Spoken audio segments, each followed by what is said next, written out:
un petit coup de bloc, là, puis ça va être bien correct, je te le dis.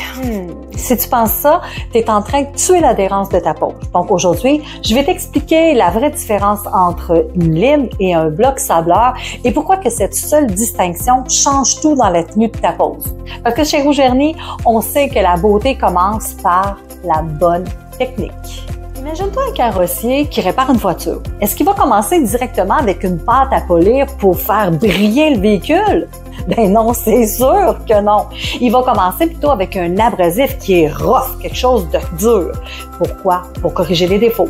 Ensuite, il va passer à des grains plus doux pour venir lisser la surface. Et c'est seulement à la toute fin, il va polir. Puis après, il va appliquer une cire pour sceller tout simplement la brillance. En pose d'ongles, c'est exactement la même logique. Chaque abrasif a un rôle précis à jouer.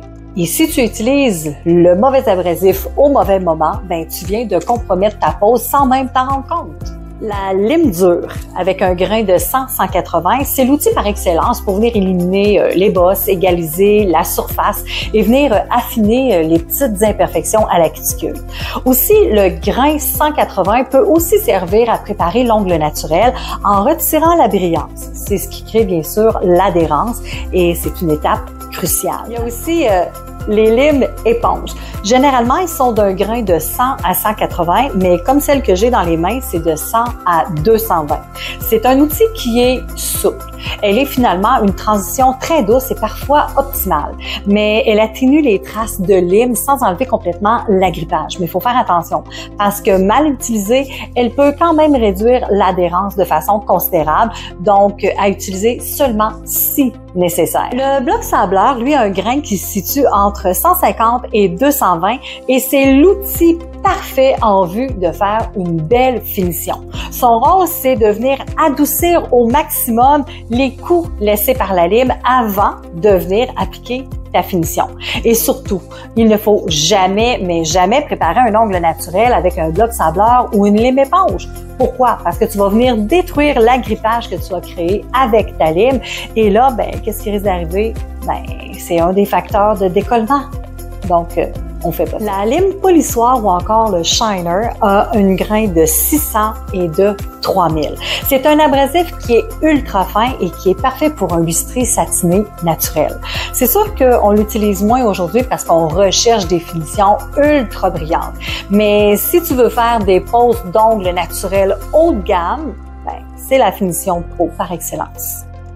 Une erreur que je vois très souvent, pour pas dire tout le temps en formation, c'est que les élèves sortent beaucoup trop tôt les blocs.